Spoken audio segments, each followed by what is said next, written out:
अगर दिल्ली की जनता एक मौका देगी तो ये सारे कूड़े के पहाड़ भी खत्म कर देंगे और दिल्ली को एक खूबसूरत शहर बना। तो दिल्ली के मुख्यमंत्री अरविंद केजरीवाल दिल्ली वालों से एक मौका मांग रहे हैं। ये मौका किस चीज के लिए मांगा जा रहा है बताएंगे आपको इसी वीडियो में। आप देख रहे हैं दिल्ली तक, मैं हूं आपके साथ अनुराधा तंवर।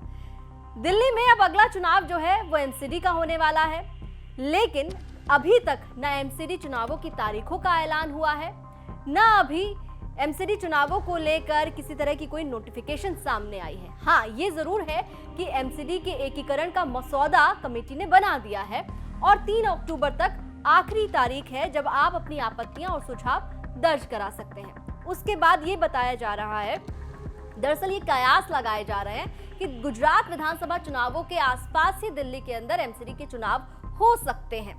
लेकिन इस बीच आपको ये बता दें कि दिल्ली में अब पूरी तरीके से राजनीतिक दल एक्टिव मोड में आ चुके हैं एमसीडी चुनावों को लेकर। खुद दिल्ली के मुख्यमंत्री अरविंद केजरीवाल ने एक प्रेस कॉन्फ्रेंस की और इस प्रेस कॉन्फ्रेंस का मुद्दा एमसीडी था।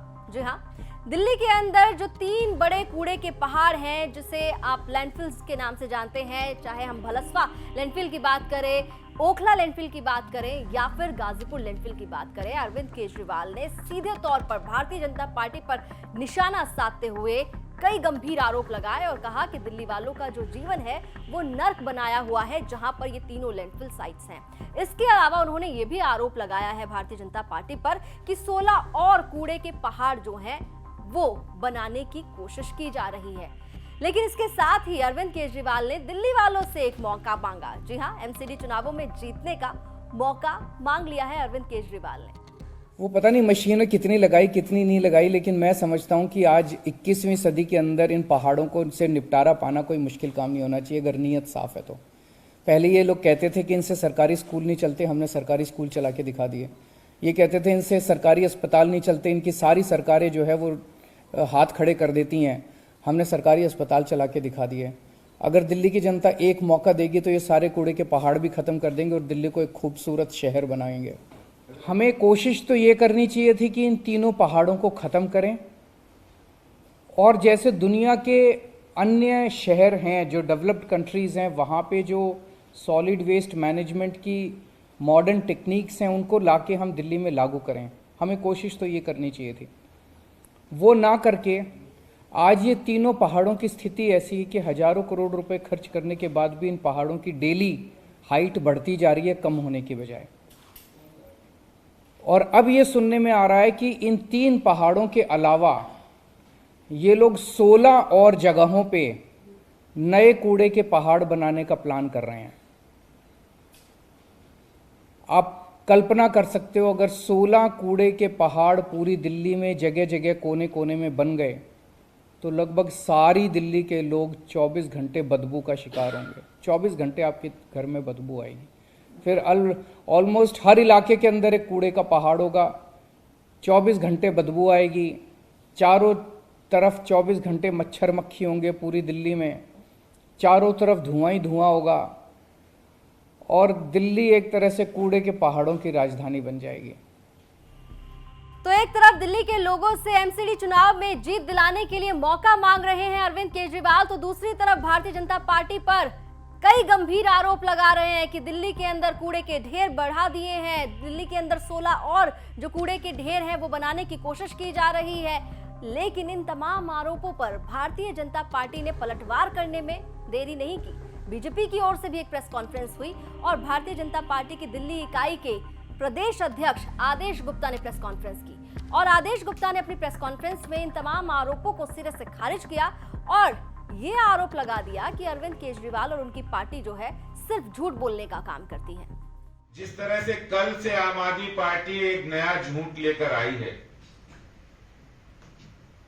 दिल्ली नगर निगम के बारे में, मैं आपको बताना चाहता हूं अरविंद केजरीवाल जी, दिल्ली की जनता और देश की जनता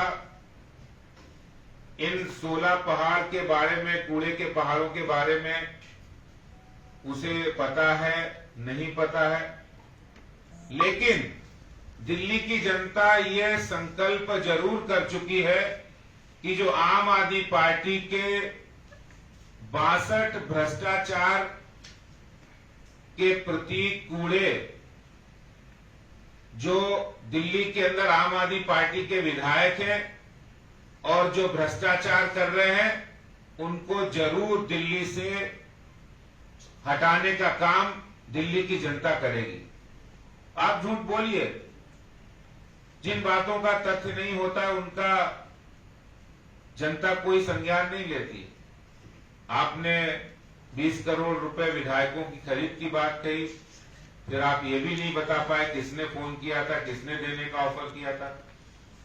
आपने ये भी कहा कि हमारे विधायकों को खरीद फरोख्त करने की कोशिश हो रही है, वो झूठ भी निकला।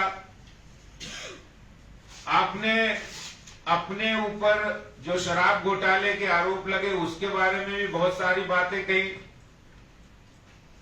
क्योंकि आपके पास उनका कोई जवाब नहीं था, क्योंकि उस जो भी गंभीर आरोप थे वो सबूत थे। आपने ये भी कहा जब सत्येंद्र जैन जेल के अंदर गए उनके ऊपर कोर्ट ने ऑर्डर किया, तब भी कहा कि वो बहुत ईमानदार है। एक फिर नया झूठ बोला। आपने अपने स्कूलों के बारे में न्यूयॉर्क टाइम्स में छपने के बाद कहा कि हमने तो न्यूयॉर्क टाइम्स में छप गए। तो अब ये बहुत बड़ा सवाल है कि एक झूठ नहीं, 2 झूठ नहीं, 3 झूठ नहीं, आम आदमी पार्टी और अरविंद केजरीवाल जी झूठ की यूनिवर्सिटी है। तो एमसीडी को लेकर भी अब आरोप प्रत्यारोप का दौर शुरू हो चुका है। एमसीडी चुनावों की तारीख के ऐलान में अभी इंतजार है, लेकिन राजनीतिक दल जो हैं वो एक दूसरे पर छीटाकशी करने के लिए किसी का इंतजार नहीं करते और यही देखने के लिए मिल रहा है। अब देखना ये होगा कि जब एमसीडी चुनाव होंगे तब क्या होता है, क्योंकि आखिरी में वोट आपको करना है, दिल्ली वालों को करना है और तय करना है कि इस बार दिल्ली की एमसीडी में वो किसे जिताएंगे। दिल्ली एनसीआर से जुड़ी तमाम खबरों के लिए आप देखते रहिए दिल्ली तक।